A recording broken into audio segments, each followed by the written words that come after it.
Bem-vindos, amantes da escuridão, a mais uma jornada sinistra em nosso canal de contos de terror. Preparem-se para mergulhar nas profundezas do desconhecido, onde sombras ganham vida e segredos ocultos emergem da escuridão. Hoje, temos uma história que irá arrepiar a espinha e deixar a sua mente inquieta. Mas antes de nos aprofundarmos nessa narrativa sombria, não se esqueça de se inscrever, ativar o sininho para receber notificações e deixar seu like, pois o terror aguarda por você. Prepare-se para ser transportado para um mundo onde a linha entre realidade e pesadelo se desfaz. Sem mais delongas, mergulhemos de cabeça em mais um conto que desafiará os limites da sua coragem. Luzes apagadas, fones de ouvido ajustados e que a escuridão nos guie nesta jornada sombria. Começamos agora.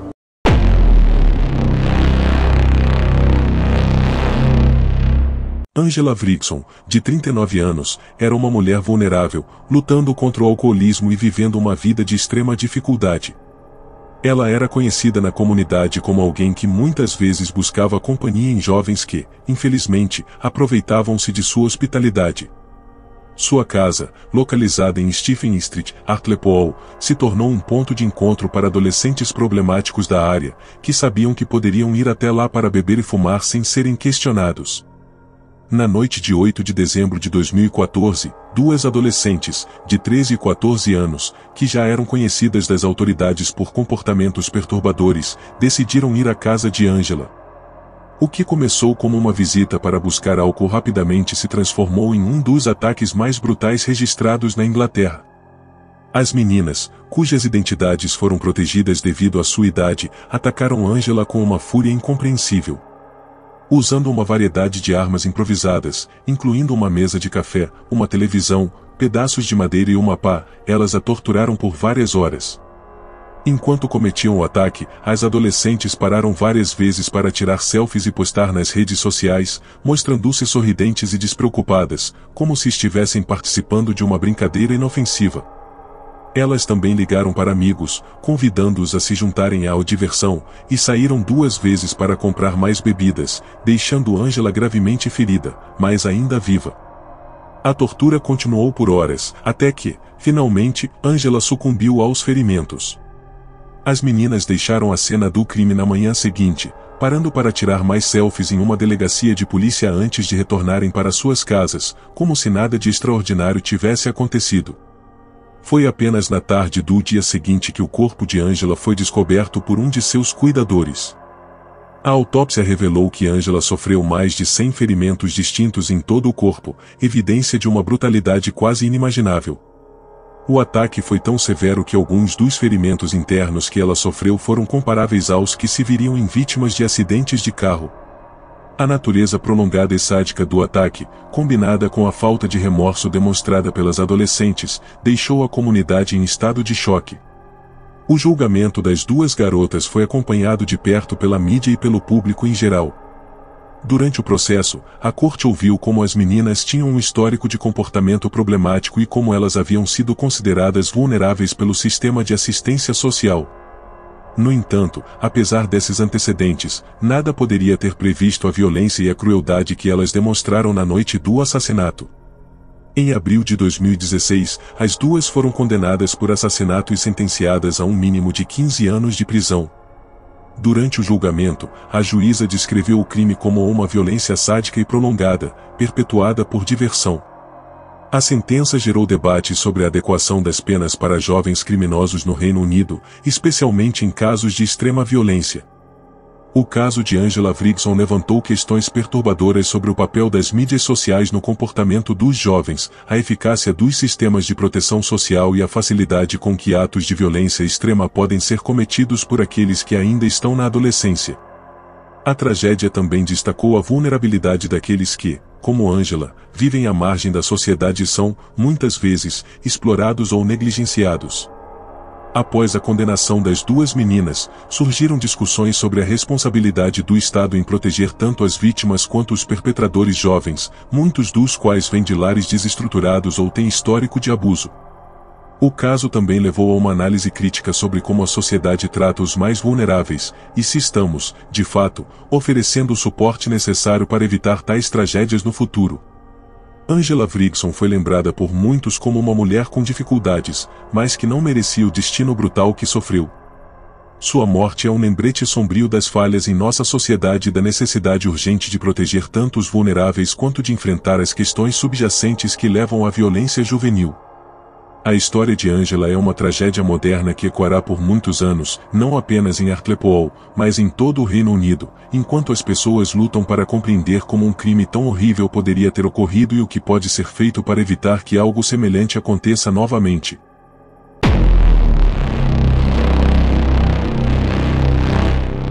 Shanna Grice, uma jovem de 19 anos de idade, trabalhava como recepcionista em Brighton, Inglaterra. Ela era uma jovem normal, com uma vida cheia de sonhos e expectativas, que se viu envolvida em um relacionamento problemático e, mais tarde, em um caso de perseguição intensa. Shanna namorava um homem chamado Ashley Cook, mas acabou por se envolver romanticamente com Michael Lane, um colega de trabalho mais velho, que tinha 27 anos na época. O relacionamento com Lane foi breve, e Shanna rapidamente percebeu que queria terminar. Ela tentou encerrar o envolvimento, mas Lane não aceitou bem o fim. Ele começou a demonstrar um comportamento obsessivo e controlando.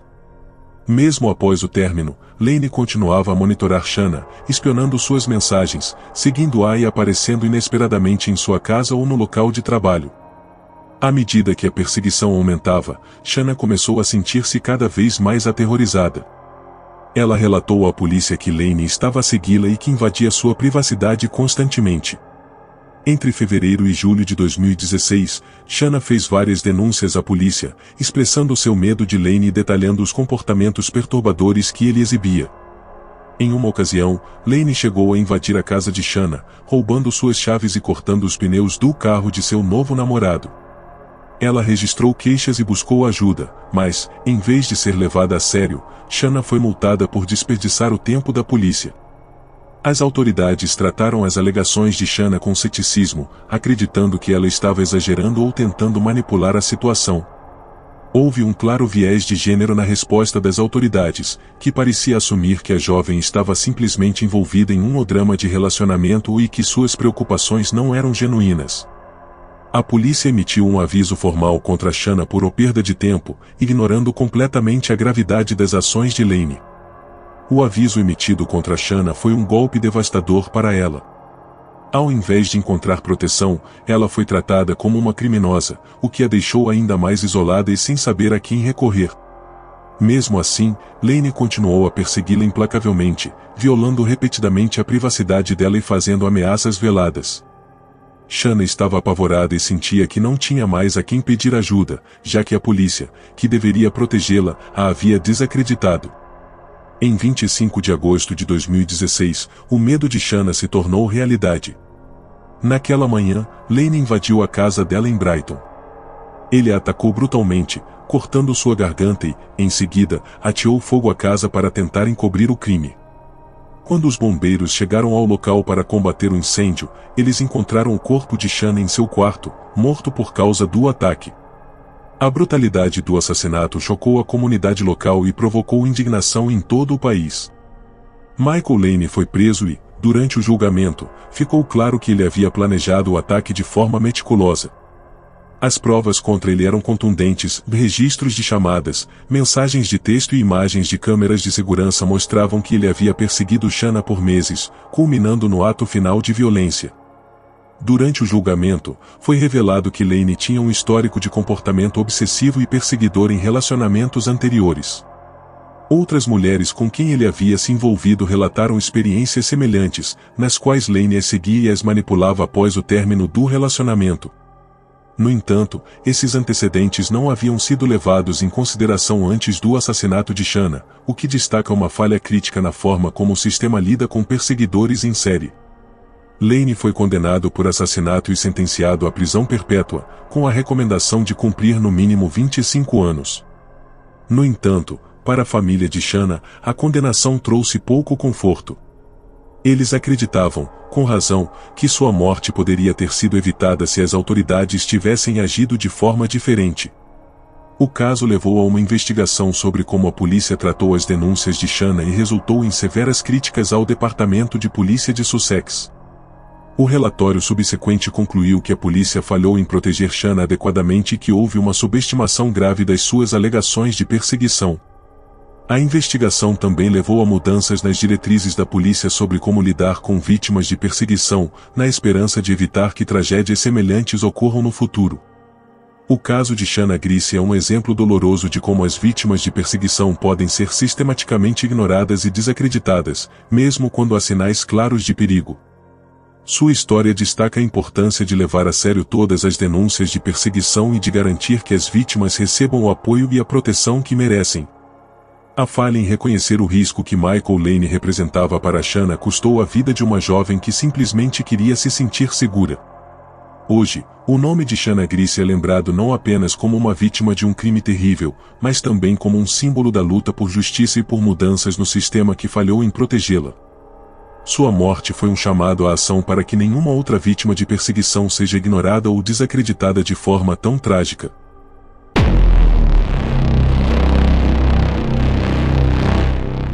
Tara Costigan estava tentando reconstruir sua vida após o término de um relacionamento abusivo com Marcus Rappel, um personal trainer. Durante o relacionamento, Rappel havia demonstrado comportamentos controladores e possessivos, o que deixou Tara temerosa por sua segurança e pelo bem-estar de seus filhos. Ela havia terminado o relacionamento e estava buscando um novo começo para si e para sua família. 2 dias antes de sua morte, Tara havia dado à luz a seu terceiro filho, um bebê chamado Ayla. Ela estava cercada por sua família e amigos, que a apoiavam em seu desejo de criar seus filhos em um ambiente seguro e amoroso, longe do controle de Rappel. Tara estava otimista sobre o futuro e acreditava que estava finalmente livre do ciclo de abuso. No entanto, as coisas tomaram um rumo sombrio quando Rappel começou a assediá-la com mensagens de texto e ligações, exigindo que ela voltasse para ele. Ele ficou cada vez mais agressivo e ameaçador em suas abordagens, mas Tara permaneceu firme em sua decisão de se afastar dele. Temendo por sua segurança, Tara decidiu buscar uma ordem de proteção contra Rappel, conhecida na Austrália como uma Ordem de Violência Doméstica, ODVO, na sigla em inglês. A ordem foi concedida, mas, infelizmente, não foi suficiente para evitar a tragédia. No dia 28 de fevereiro de 2015, apenas um dia após Tara ter obtido a ordem de proteção, Rappel invadiu sua casa em Canberra. Ele estava armado com um machado, um símbolo grotesco de sua fúria e determinação em causar dano. Rappel estava fora de controle, impulsionado por um sentimento doentio de posse e vingança. Ao entrar na casa de Tara, ele encontrou-a segurando seu bebê recém-nascido. Sem qualquer aviso, Rappel atacou Tara com o machado, desferindo golpes fatais em sua cabeça e no pescoço. O ataque foi rápido e brutal, deixando Tara sem qualquer chance de defesa. Sua irmã e sobrinho, que estavam na casa no momento, também foram ameaçados por Rappel, mas conseguiram escapar para chamar ajuda. Tara, no entanto, morreu nos braços de sua irmã antes que os serviços de emergência pudessem chegar. O assassinato de Tara Costigan chocou a Austrália. A brutalidade do crime, combinado com o fato de que Tara havia acabado de dar à luz e estava tentando proteger sua família, trouxe à tona a necessidade urgente de uma reforma nas políticas de proteção contra a violência doméstica. O caso também destacou as falhas sistêmicas na aplicação das ordens de proteção, que muitas vezes são ignoradas ou consideradas insuficientes para deter agressores determinados. Durante o julgamento, Rappel tentou justificar suas ações alegando que estava em um estado de raiva cega e que não conseguia controlar suas emoções. No entanto, o tribunal não aceitou suas desculpas. Ele foi considerado culpado de assassinato e condenado à prisão perpétua, sem a possibilidade de liberdade condicional por pelo menos 32 anos. O legado de Tara Costigan, no entanto, não terminou com sua morte. Sua família, devastada pela perda, decidiu transformar sua dor em ação, criando a Fundação Tara Costigan. A fundação foi estabelecida com o objetivo de aumentar a conscientização sobre a violência doméstica e fornecer apoio às vítimas. Através da fundação, a família de Tara espera evitar que outras mulheres sofram o mesmo destino trágico que ela. A Fundação Tara Costigan trabalha para fornecer assistência prática e emocional às vítimas de violência doméstica, incluindo abrigo seguro, aconselhamento e apoio jurídico. A Fundação também busca influenciar políticas públicas e promover mudanças na legislação para garantir que as ordens de proteção sejam mais eficazes e que as vítimas sejam protegidas de maneira mais robusta. O caso de Tara Kustiga é um lembrete sombrio das realidades da violência doméstica e da necessidade de uma intervenção mais eficaz. Sua história ressalta a importância de acreditar nas vítimas, de oferecer-lhes proteção imediata e de responsabilizar os agressores por seus atos. A trágica morte de Tara também destaca a necessidade de uma maior sensibilização social sobre a gravidade da violência doméstica e do papel que todos devem desempenhar na proteção das vítimas. Em memória de Tara, a Austrália continua a lutar contra a violência doméstica, com a esperança de que nenhuma outra família tenha que sofrer a dor e a perda que os Kustigas enfrentaram. O legado de Tara vive através da fundação que leva seu nome, e sua história continua a inspirar a luta por um futuro onde todas as mulheres possam viver sem medo de violência.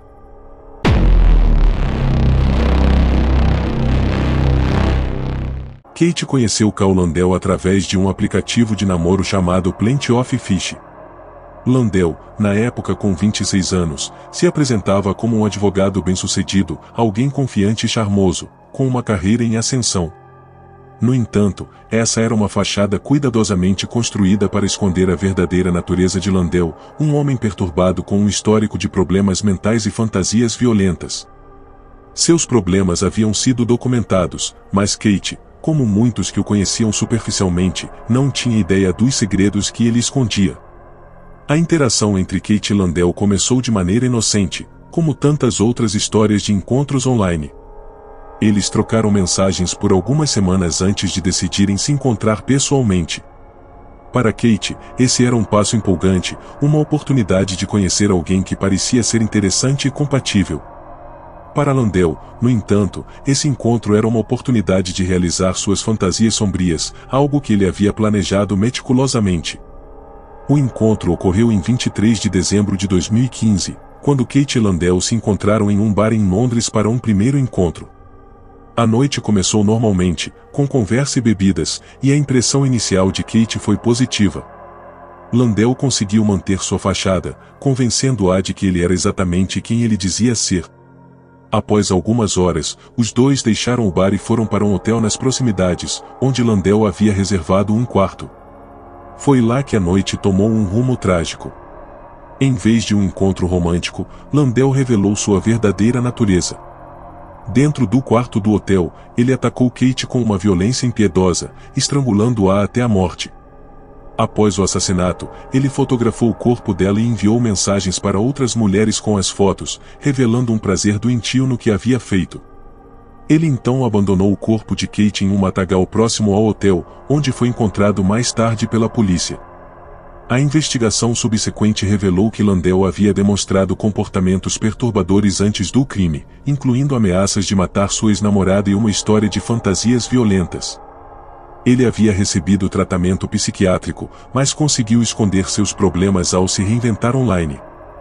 Para os que o conheciam através das redes sociais e aplicativos de namoro, ele parecia ser um homem encantador, quando, na realidade, ele era um predador perigoso. O assassinato de Kate Locke causou comoção pública e levantou sérias questões sobre a segurança em encontros online. A família de Kate, devastada pela perda, começou uma campanha para conscientizar outras pessoas sobre os perigos potenciais de conhecer estranhos pela internet. Eles enfatizaram a importância de medidas de segurança, como informar amigos ou familiares sobre o paradeiro durante encontros e estar ciente de sinais de alerta em relação a pessoas que se conhecem online. Cal Landell foi preso e, durante seu julgamento, ele confessou o assassinato de Kate. Em outubro de 2016, ele foi condenado à prisão perpétua, com uma recomendação de que ele jamais fosse libertado. A sentença trouxe um certo alívio para a família de Kate, mas a dor de perder uma filha, irmã e amiga de forma tão brutal e repentina nunca desapareceu. O caso de Kate Locke serve como um lembrete sombrio dos perigos que podem estar presentes nas interações online. Embora a maioria das pessoas que utilizam aplicativos de namoro estejam genuinamente em busca de conexões positivas, a história de Kate alerta para a realidade de que nem todos são o que parecem ser. Sua morte trágica também destaca a importância de abordagens preventivas e da conscientização sobre os riscos associados a encontros com desconhecidos, especialmente em um mundo cada vez mais conectado digitalmente. A memória de Kate Locke continua viva através dos esforços de sua família para promover a conscientização sobre a segurança nos encontros online. Sua história é contada não apenas para honrar sua vida, mas também para alertar outros sobre os perigos que podem estar ocultos em interações aparentemente inocentes. Embora nada possa trazer Kate de volta, a esperança é que sua história possa salvar outras vidas, impedindo que outros caiam nas garras de predadores como Karl Landell.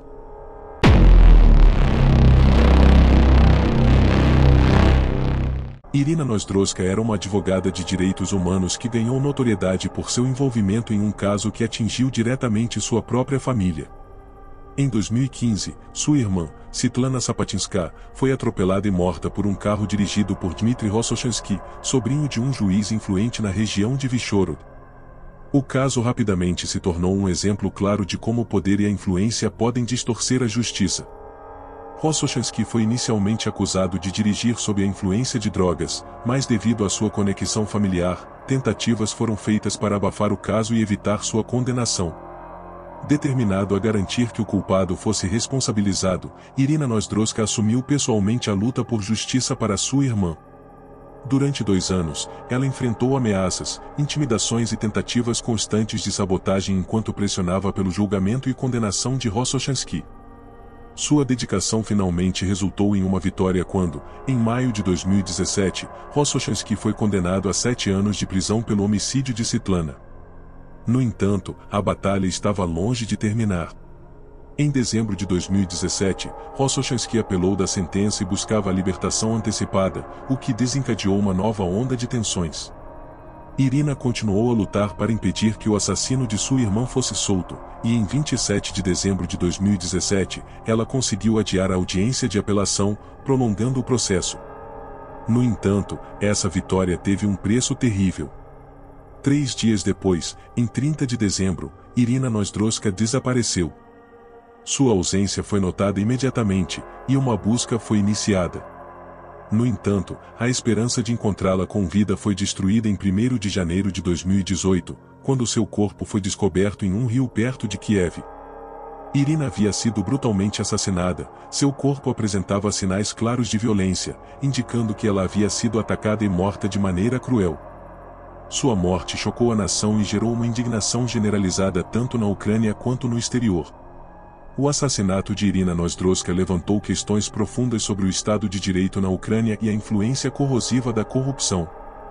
Para muitos, seu assassinato foi visto como uma represália direta por sua luta implacável contra o poder e a impunidade. A pressão pública para encontrar e punir os responsáveis foi intensa, e o caso atraiu a atenção internacional, destacando os riscos enfrentados por aqueles que desafiam figuras poderosas. Após uma investigação, Yuri Rossochanski, pai de Dmitry Rossochanski, foi preso e acusado do assassinato de Irina. As autoridades alegaram que Yuri, temendo pela segurança e liberdade de seu filho, decidiu eliminar Irina como forma de vingança. Ele teria agido sozinho, emboscando-a enquanto ela voltava para casa, assassinando-a e descartando seu corpo no rio. Durante o julgamento, Yuri Rossochanski confessou o crime, alegando que sua raiva e desespero o levaram a cometer o assassinato. Apesar da confissão e da condenação de Yuri Rossochanski, muitos na Ucrânia permaneceram céticos em relação à narrativa oficial. Para alguns, a ideia de que Yuri agiu sozinho parecia improvável, e teorias de conspiração surgiram, sugerindo que o assassinato de Irina foi orquestrado por forças mais poderosas dentro do sistema judicial ou por aqueles com interesses em silenciá-la. A morte de Irina Nozdrowska expôs a profundidade da corrupção e as consequências brutais que podem surgir quando se desafia o poder estabelecido. O assassinato de Irina Nozdrowska também teve um impacto duradouro na sociedade ucraniana. Sua morte se tornou um ponto de virada na luta contra a corrupção e pelo respeito ao Estado de Direito. Manifestações foram realizadas em todo o país em sua memória, exigindo justiça não apenas para ela, mas para todas as vítimas de corrupção e violência impune. Sua coragem e determinação inspiraram muitos a continuar sua luta, apesar dos riscos. Hoje, Irina Nozdrowska é lembrada como uma heroína na Ucrânia. Sua vida e morte simbolizam a luta incessante por justiça em um sistema que muitas vezes falha em proteger os inocentes e punir os culpados. Sua história serve como um lembrete sombrio dos perigos enfrentados por aqueles que ousam confrontar a corrupção e a impunidade, mas também como um farol de esperança para aqueles que continuam a lutar por um futuro mais justo e equitativo.